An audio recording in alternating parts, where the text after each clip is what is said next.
Start करते हैं। सबसे पहले हम लोग क्या करेंगे ना, 3 कॉलम बना लेंगे, ठीक है। तो सबसे पहला वाला कॉलम जो रहेगा वो √2 का बना लेते हैं, ठीक है। और यहाँ पे लिख लेते हैं √2 के लिए, और सेम चीज़ यहाँ पे हम लोग क्या करेंगे, √3 का कॉलम बनाएंगे, और यहाँ पे √5, क्योंकि देखिए प्रोसेस जो है ना ओवरऑल सबका सेम है। तो चलिए सबसे पहले हम लोग क्या करते हैं कि let √2 be a rational number, मान लेते हैं let √2 be a rational number, है ना। सिमिलरली यहाँ पे भी क्या मान लेंगे, let √3 be a rational number, और सेम चीज़ यहाँ भी लिखिए let √5 be a rational number. मतलब कॉन्सेप्ट मैं बता रहा हूँ, तीनों का कॉन्सेप्ट सेम ही है, ठीक है। तो अब हम लोग जानते हैं कि रैशनल नंबर का मतलब क्या होता है, ऐसा नंबर जिसका कि डिनोमिनेटर में 0 ना हो, ठीक है। तो और उसका कॉम, अब चलिए स्टार्ट करते हैं। तो यहाँ पे हम लोग क्या करेंगे, √2 बराबर क्या मान लेंगे, a/b, क्या मान लेंगे, √2 बराबर a/b, ठीक है। सेम चीज़ यहाँ भी करेंगे, √3 बराबर क्या मान लेंगे, a/b, एंड √5 वाला केस में वही चीज़ करेंगे, √5 बराबर क्या मान लेंगे, a/b। मतलब आपको सारा चीज़ सेम टू सेम प्रोसीड करना है। उसके बाद लिखेंगे स्क्वायरिंग बोथ साइड्स, ठीक है। तो जैसे आप स्क्वायरिंग बोथ साइड लिखेंगे तो √2 का स्क्वायर हो जाएगा, और यहाँ पे क्या हो जाएगा, a/b का स्क्वायर हो जाएगा, ठीक है। सेम चीज़ यहाँ लिखेंगे स्क्वायरिंग बोथ साइड, तो इधर क्या हो जाएगा, √3 का स्क्वायर हो जाएगा, और यहाँ क्या हो जाएगा, a/b का स्क्वायर हो जाएगा। सेम चीज़ स्क्वायरिंग बोथ साइड, तो यहाँ पे क्या हो जाएगा, √5 का स्क्वायर हो जाएगा, और यहाँ पे भी क्या हो जाएगा, a/b का स्क्वायर। तो आई होप कि ये तीनों चीज़ आपको समझ में आया होगा, ठीक है। अब जैसे आप स्क्वायर करोगे तो √2 का स्क्वायर 2 हो गया, और ये हो गया a²/b²। सिमिलरली यहाँ √3 का स्क्वायर 3 हो गया, और क्या हो जाएगा, a²/b²। √5 का स्क्वायर 5 हो गया, और यहाँ पे क्या हो गया, a²/b²। तो ये जो तीनों स्टेप है ना, ये प्रोसेस कॉमन रहेगा तीनों में। अब आपको क्या करना है, सिमिलरली इसको क्रॉस मल्टीप्लाई कर देना है, ठीक है। तो यहाँ पे हम लोग क्या करेंगे, इम्प्लाइज डैट के सिंबल के साथ 2b² इज इक्वल टू हम लोग a² लिख सकते हैं। इसको क्या लिख सकते हैं, इम्प्लाइज दैट के साथ 3b² is equal to a² लिख सकते हैं, और इसको क्या लिख सकते हैं, 5b² is equal to a² लिख सकते हैं। देखिए आप एकदम सेम प्रोसेस में आगे बढ़ रहे हैं तीनों क्वेश्चंस के लिए, ठीक है।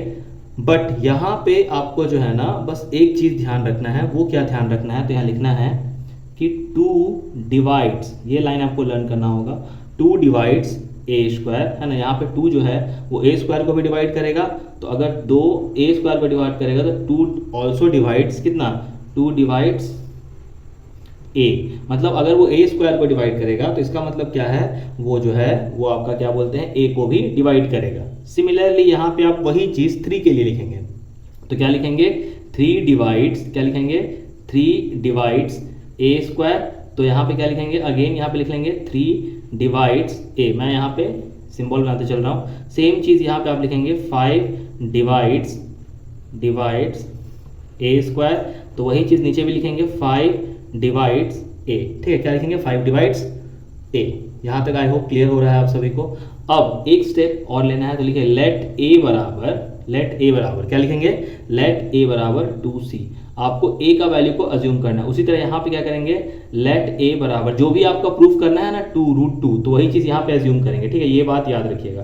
तो सेम चीज़ यहाँ भी क्या करना है हम लोग को, √3 प्रूफ, तो यहाँ पे लेट a बराबर क्या मानेंगे, 3c, और यहाँ पे लेट a बराबर कितना मान लेंगे, 5c, ठीक है। क्या मान लिए, एक जगह 2c माने, एक जगह 3c माने, एक जगह क्या मान लिए, 5c, ठीक है। अब हम लोग क्या करेंगे, आगे बढ़ेंगे, और सेम प्रोसेस है, मस्त क्या करेंगे, putting the value of a, क्या करेंगे, पुटिंग a इन, कहाँ पे पुट करेंगे, जहाँ पे ये वाला टर्म है, ठीक है। तो आप ऐसा कर लो, इसको आप इक्वेशन 1 मान लो ताकि आपको इजी पड़े। तो सेम चीज़ सब में इक्वेशन 1 मान के चलना, है ना। देखो क्वेश्चन एक ही आएगा इसमें से, मैं बताना चाह रहा हूँ, या तो क्वेश्चन ये आ सकता है, या तो क्वेश्चन ये आ सकता है, या तो क्वेश्चन ये आ सकता है। तो पुटिंग a इन इक्वेशन 1, है ना, इक्वेशन 1। तो आपके पास क्या था ऑलरेडी, यहाँ पे 2b² था, और यहाँ a की जगह आपको क्या पुट करना होगा, तो आपको पुट करना है a की जगह 2c, तो 2c का क्या हो जाएगा, होल स्क्वायर। तो सेम चीज़ यहाँ भी फॉलो अप होगा। यहाँ पे क्या होगा, देखिए ध्यान से, यहाँ पे आपके पास था 3b², और a की जगग क्या पुट करना है, 3c का होल स्क्वायर। यहाँ पे आपका क्या था 5b², और a की जगह क्या पुट करना है, 5c का स्क्वायर। तो ये हो जाएगा 2b², है ना, क्या हो जाएगा 2b², और यहाँ पे क्या हो जाएगा 4c², यहाँ पे क्या हो जाएगा 3b² और यहाँ पे क्या हो जाएगा 9c²। कुछ नहीं कर रहे हैं, एक एक करके स्टेप बढ़ा रहे हैं बस, 5b² और यहाँ पे क्या हो जाएगा 25c², है ना।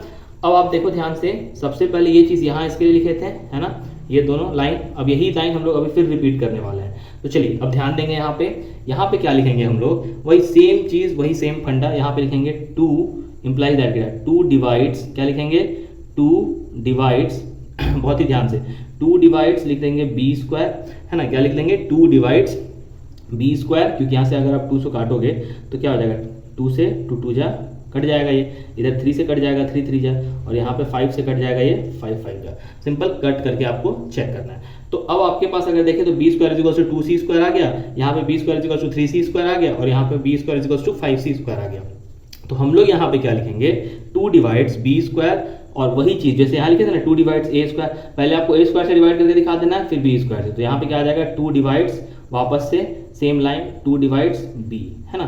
सेम चीज यहाँ लिखना है आपको इंप्लाइज दैट के साथ कि 3 डिवाइड्स, क्या लिखना था 3 डिवाइड्स, है ना b², फिर यहाँ पे क्या लिख देंगे 3 divides b।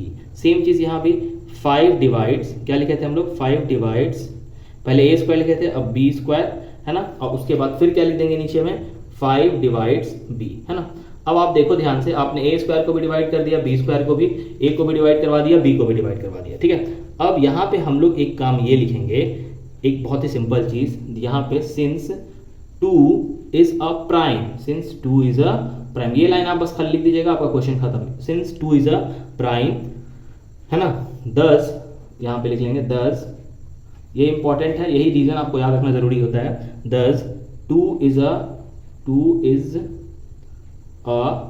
Common factor of a and b, 2 is a common factor of a and b, ठीक है। तो आप देखिए ध्यान से कि 2 जो है वो क्या हो गया प्राइम है, बट a और b जो है वो 2 का कॉमन फैक्टर आ रहा। तो कहने का मतलब है कि हमारी बात को ही ये कॉन्ट्राडिक्ट कर रहा है, क्योंकि अगर प्राइम होगा तो इसका तो सिर्फ 2 ही फैक्टर होगा, या तो 1 होगा या तो वो नंबर इटसेल्फ होगा। बट यहाँ पे हम लोग क्या देख रहे हैं कि 2 का कॉमन फैक्टर a भी है और b भी है। तो यहीं पे हम लोग लिख देंगे, इस जगह के बाद लिखेंगे हेंस कॉन्ट्राडिक्शन अराइजेस, क्या लिखेंगे हेंस कॉन्ट्राडिक्शन अराइजेस। क्यों, क्योंकि कोई भी प्राइम नंबर का 2 ही फैक्टर होगा, और वो फैक्टर होगा वो नंबर इटसेल्फ और 1। तो यहाँ पे तो ऑलरेडी 2 कॉमन फैक्टर आ गया, इसका मतलब ये प्राइम नंबर शायद नहीं है, ठीक है। तो इसीलिए hence contradiction arises. So last में आप लिख देंगे सो आवर अजम्पशन, ये लाइन लिखना बहुत जरूरी है। So our assumption is wrong, क्या लिख लेंगे so our assumption is wrong. Therefore जो भी नंबर है √2 हो या √3 हो या √5 हो, √2 √3 √5 इज इर्रेशनल नंबर, बस इतना सा लिख देना है इर्रेशनल नंबर। तो मेन चीज जो आपको समझना है ना इस पूरे कॉन्सेप्ट के दौरान, देखिए ये एक लाइन हुआ और ये एक लाइन और ये एक लाइन, यहाँ पे सेम चीज आप उसके लिए भी लिखोगे, किसके लिए, वही सब चीज जो है सेम आप तीनों चीज के लिए लिखोगे। तो यहाँ पे लिख लेंगे since 3 is a prime number, 3 is a common factor of a and b, hence contradiction arises, so our assumption is wrong, therefore √2 is irrational number। तो यहाँ पे लिख लेंगे therefore √3 is irrational number, वही चीज इसके लिए भी आप लिख दोगे। तो कहने का मतलब आपको याद क्या रखना है इसमें, एक स्टेप जो हम यहाँ पे स्टार मार्क कर रहे हैं उसको याद रखिएगा, ठीक है। ये एक स्टेप याद रखिएगा, है ना, उसके बाद ये एक स्टेप याद रखिएगा, और ये 3 वर्डिंग्स जो है ना, 3 स्टेटमेंट को याद रखना काफी ज्यादा जरूरी है। तो चलिए यहाँ पे आपका √2 √3 √5 प्रूफ हो जाता है।